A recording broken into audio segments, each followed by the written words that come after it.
we're baking challah. Okay, and I'm learning. And Jill's learning. And I prefer to use this rapid rise yeast.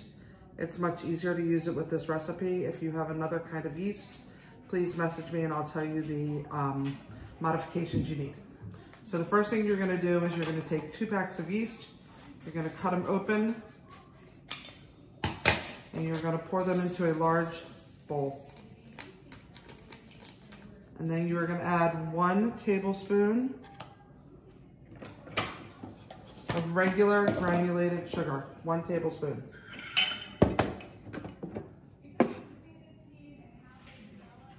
Tablespoon of sugar.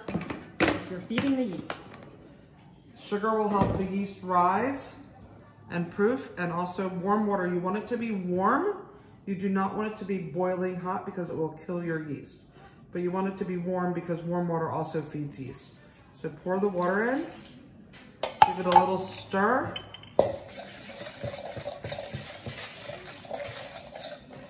Little stir. You don't have to break everything up. And then you're gonna wait about 5 minutes, 5 to 10 minutes, and we'll come back and show you what it looks like after that. Okay, so the point of putting just a ½ cup of warm water and sugar in with the yeast is to see if your yeast will proof, or if your yeast is alive, okay, or if it's active. So if you put it in and it's active, it will look like, let's show them what it'll look like, Jill. It'll look like that, kind of fluffy. Turn it a little more. Yeah, like kind of fuzzy. It almost looks like frosting. Not the consistency, but it kind of looks like foamy. If it does not get foamy, it is either,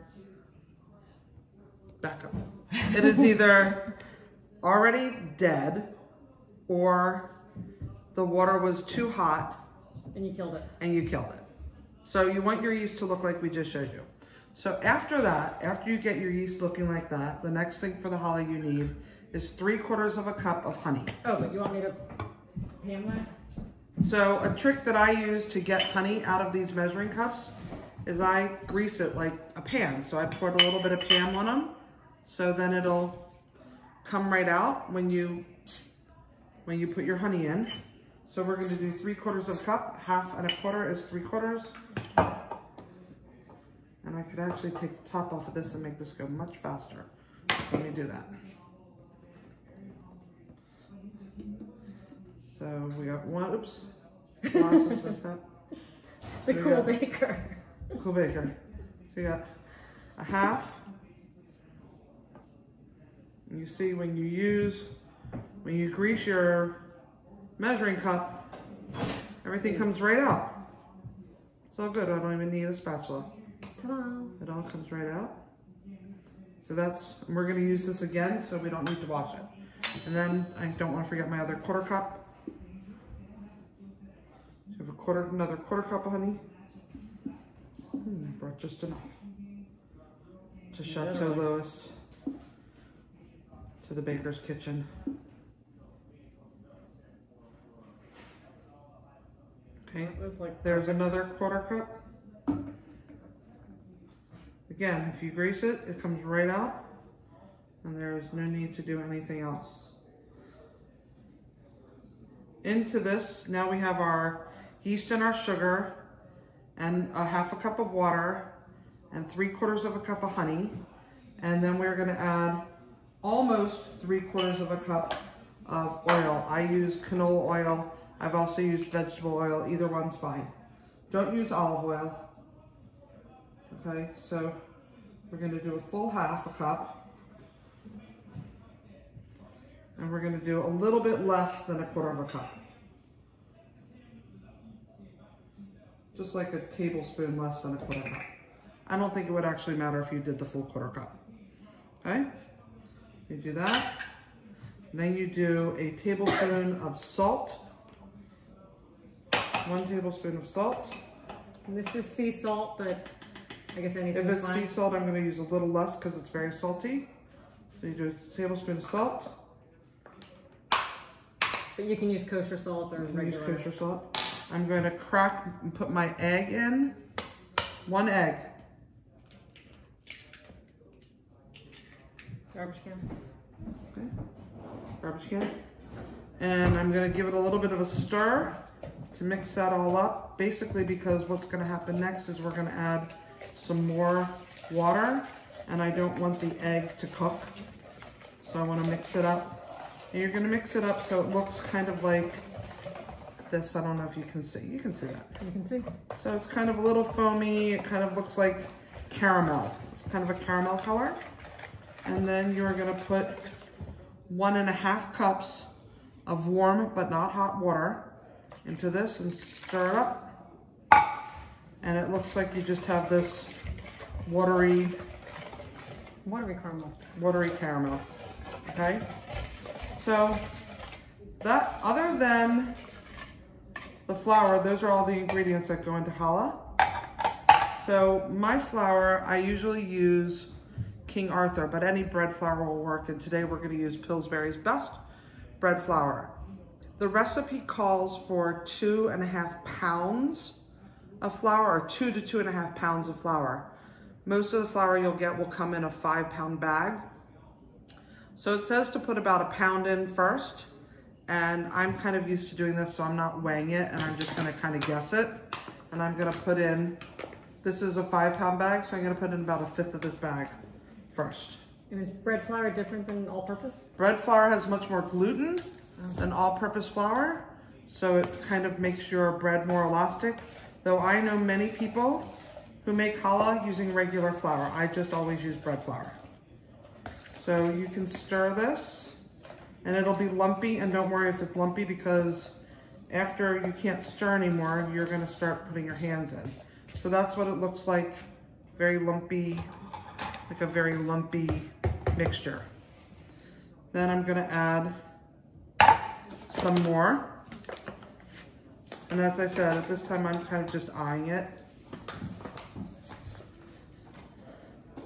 And when it gets to the point that I use my hands, then I get a little more careful with how much I add. But you can actually weigh it out and put in the first pound and stir it up, and then you can put in half of the second pound and stir that up, and then by the time you go to add that other part, it'll be hard enough that you can actually just mix it with your hands. This right now is still a little too wet for me to put my hands in.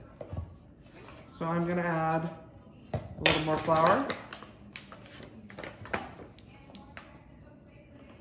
And that should be enough to take it to the point where I can knead it with my hands.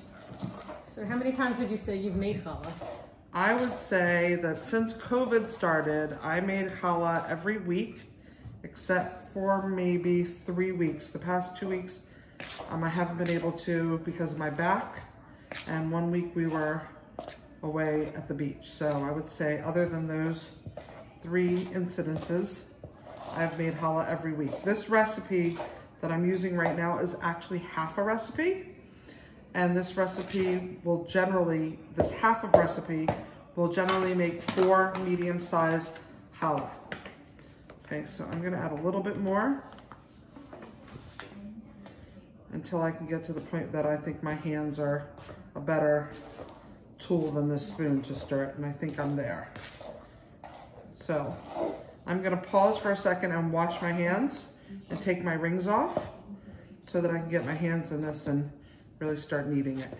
But this is what it looks like when it's ready to start kneading, and then we'll add as we need more flour. Okay, so now we're back after we've washed our hands and removed our rings, not our wings.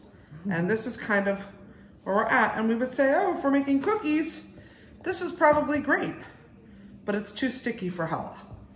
So we're gonna add some more flour. And I add it usually to a side. And you can add maybe like 1/4 cup at a time, 1/4 to 1/2 cup. And I usually cover the whole challah with the flour first so it doesn't stick in one place. And then I actually start kneading. And to knead, you do this. And sometimes it'll feel like, wow, that's a lot. there's still a lot of flour and this feels perfect. So I usually, what I do is take it and knead it in the air and turn it inside out and feel that my hands are now starting to stick again. So I lay it down back in the flour so it can grab some more of that flour. Could you make it with whole wheat flour? I have not tried it with whole wheat flour. I'm sure you could make it with whole wheat flour. I did try it with gluten-free flour. It does not work. It's the gluten-free flour sucks up all the moisture, and it seems like it'll work, and then you cook it and it's like hockey pucks. So we're getting there with this, and I don't know that we're actually going to need to add any more flour than what I just added, and we might be, if I had a food scale, I'd weigh that bag, and I would guess that we're probably close to maybe only having not quite 3 pounds left in there. It means we've used about 2. Yeah, I think I've used about 2, maybe a little more than 2. Okay, so let's see. So again, I always do it in the air because then you can really feel what's going on. And I think we're getting there. I think it's tacky, but it's not sticking to my hands. But I turn it around to make sure that it's that way all around. And it's still a little sticky. We still have a little more flour in this bowl. So we'll stir it around. So how do you know when you're done? I know when I'm done, when it feels soft as a baby's bottom. Okay. I'm gonna let you give it a ring. Here, you. So as long as it's still sticky, you're not done. As long as it's sticking to your hands and not coming off, you're not done. But what you should do is if you have flour on your hand and mixture on your hands, you should wash this off of your hands and then try it. So I'm gonna let Jill give this a little bit of tweaking, and I'm gonna wash my hands and see if, when I come out, if we're at the right spot.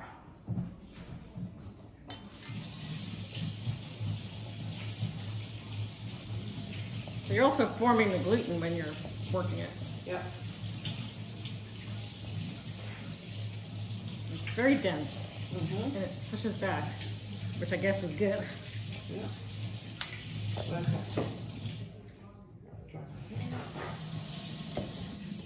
Smart. It's still a little sticky, but Okay, so because now your hands are sticky. Let me see it. Okay, so now my hands are clean, and I think we are at the perfect spot. okay. Okay, because So I it's can like do all tacky. this. It's tacky, but I pull my hands away and they're clean. See? Nothing on my hands. No dough sticking to my hands. Maybe a little bit, actually. Maybe a little bit. And in the summer, I have found that as it is a little more humid, I've had to add a little more flour than I normally do. So that's probably why the variation in the recipe for 2 to 2.5 cups of flour, 2 to 2.5 pounds. I think it'll depend on the humidity level and stuff. And since it's been hot and humid and wet. Can you add too much flour? You can. Okay, so if you add too much flour, what happens is when you roll out your strands and you braid them, they don't join. They'll braid it. They won't stick to each other. It'll braid and it'll cook, but it'll all kind of pull apart. You could kind of almost unbraid it after it's cooked. All right, this should be good. So Jill, I'm gonna ask you actually if you can bang that flour out of there and wash that and get that bowl clean. So I'm gonna still work this a little bit in my hands. And then what we're gonna do is we're gonna take about a tablespoon of oil, and we're gonna put oil in the bowl. And then we're gonna put this dough in the bowl after the oil is and cover all the sides of the dough with the oil. And my hands, get sticky. You don't wanna, your hands are get sticky as you work with this stuff. So I'll throw it on the counter, pick up any flour that's been around. And Jill's bringing me back this bowl. And we're gonna put like a cap full of this oil. Again, they actually recommend canola oil, so you can use the same oil for both. Is this vegetable oil? That's canola. Got it. Okay, now take your hand and wipe that all around the bowl. Sides too? Sides too, because this is what we're gonna rise this in. Okay, all around the whole bowl. Okay, that's good. Okay, so now I'm gonna take this challah, I'm gonna put it in here like this and press it down. Then I'm gonna turn it over. So it has oil. So it has oil all around so we don't get any dry parts. And then this is the trick and this is the key. Listen, this is very important. This is a very important part of the rising recipe that I discovered from a different recipe. I rise this dough in the oven covered. Under this pan on a separate shelf, I will put a mug or a small bowl with boiling water, because the moisture in the oven, the dry oven, and the darkness will help this to rise. So we're gonna get a towel and we're gonna cover this and we're gonna put it in the oven without the oven being on, in an off oven, and on a tray underneath it, we're gonna put a mug or a bowl with some really hot water. And this recipe only has one rise. It will rise for 1.5 hours. If you need 2 hours, it's fine, but 1.5 hours is what it needs, okay? So I will come back and show you what this looks like in 1.5 hours. All right, you've been in the oven without heat except for the water that was underneath you, and you come out looking like this, almost to the edge top of the bowl, okay? So the first thing you're gonna do when it comes out, you're gonna wash your hands, and then you're gonna punch your dough down like that, and it should pull away from the sides and come out smelling very yeasty, just like that. All right, so you take your dough that you had and you divide it into 2 parts. My other part is over there.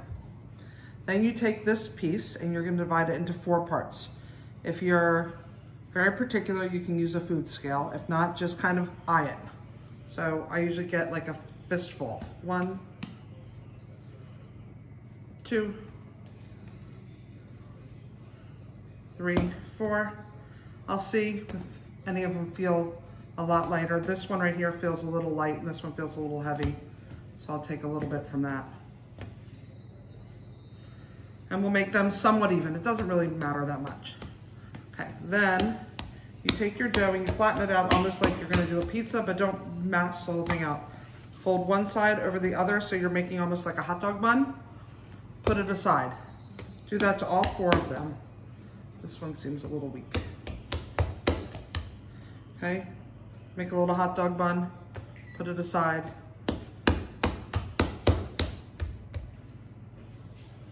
A hot dog bun. This is really small. A hot dog bun. And then I grab the first one that I did. You start rolling it out.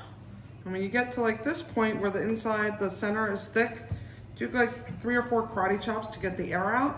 And then you're gonna roll. And as you roll, you're gonna pull your hands out towards the side. Okay, I do 2 rolls on this. So you're gonna roll it till it's about 18 inches. Move it back, get the next one. Roll it out a little bit, chop, chop, chop. Roll some more. Put it up here. Roll, chop, chop, chop. Put it out here. And you'll notice if it's got a lot of gluten, it's gonna start shrinking back up, but that's okay because that's why we roll it twice. The second roll, it won't go back.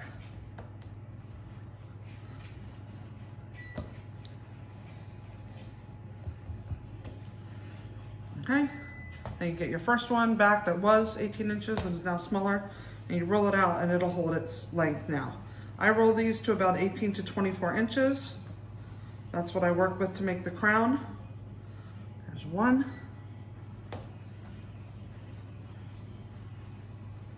2.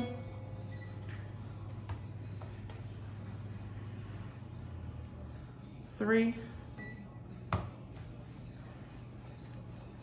4. Okay. 1, 2, crisscross. 3, 4. Is he watching? Okay, you want them to be close, but not too close. And then you have to weave it. So you're gonna put one of the vertical ones under one of the horizontal ones in one direction and the other one in the other direction. So you have kind of a woven pattern, like a crisscross. And I'm gonna actually move them up so they're centered on the vertical strands. Can you see this? You wanna hold it above? Okay, so that's where we are right now. I'm actually gonna have you hold it there for a bit. All right, so here's how this braid works. You take the one that's underneath, this strand is underneath this one. You go over it and put it next to this guy. You take the one that's underneath, so this one's underneath this strand, move it over here. See this strand here, this one's underneath. Move it over here. And this one's underneath this, and you move it over here, okay? Now you're gonna do the same thing, but you're gonna go in the opposite direction. This one's underneath, so you're gonna move it over here. This one's underneath, you're gonna move it over here. This one's underneath, you're gonna move it over here. And this one's underneath, and you're gonna move it over here. And guess what? This one's underneath, so you're gonna move it over here. This one you're gonna move over here. This one over here. And this one over here. And we're gonna go back one more time. Underneath, underneath, under, under, and I actually think we may be able to go over one more time. We'll try. One. No, we're not going to be able to. All right, so we have a little extra, no big deal. Pull it off, not too small. And then you're going to take these ends, you're going to tuck them under.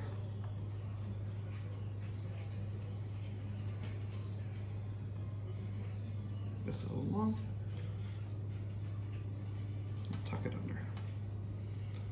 And there's your round crown.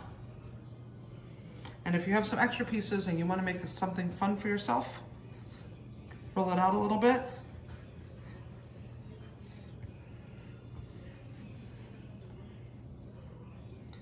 Tie it in a knot. Bake it, and you can have a nice little bun. All right, we're gonna pause. It gets covered again with a cloth. You're gonna let it rise for 30 minutes, and I'll be back to show you what to do next. All right, we are coming to the final phase of our crown challah. So let's show you what we have now. Let's pull this over here, Jill. We have now let this guy rise by himself for another half an hour. So you can put it down. We're gonna crack one egg in a bowl. If you like it a little bit sweet or a little bit, I don't know. I always like to add, like, if I could tell you, maybe 1/4 teaspoon of honey to my egg. Then you beat the egg up with a brush. No water with the egg. Just beat it up well.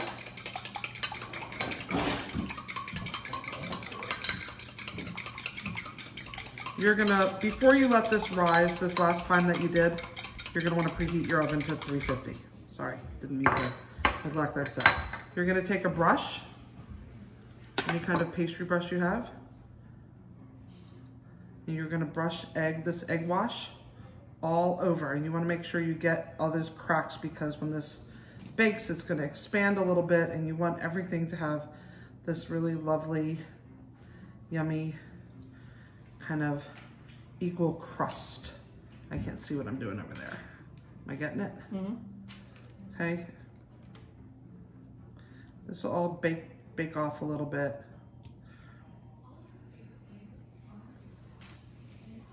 Make sure you go around the bottom, and you might get a little egg on the parchment. It's okay, because the parchment does not stick to the challah, and it'll just crunchel right off. I don't know what that word crunchel is, but we'll work with it. Okay, Jill, am I covered all over there? You are. Am I? Okay, make sure you get your creases, your crisscrosses. Make sure everything is covered. Okay, and then this is where you can put whatever you want on top. If you want to put a sweet crumble, some people mix cinnamon and a little bit of flour and sugar. Some people put everything bagel spice, which I usually do. Some people like sesame seeds. Tonight, I think just because it's Rosh Hashanah, I'm going to use a little bit of kosher salt. Do not shake it straight from the shaker onto your challah. You cannot see how much is going on, and you don't want it to be disgusting. So I take it like this, and I just do it like this so it gets a little bit on everything, not too much. And then you're gonna put this lovely crown in the oven for 35 minutes. Oh, you didn't get to see that, sorry.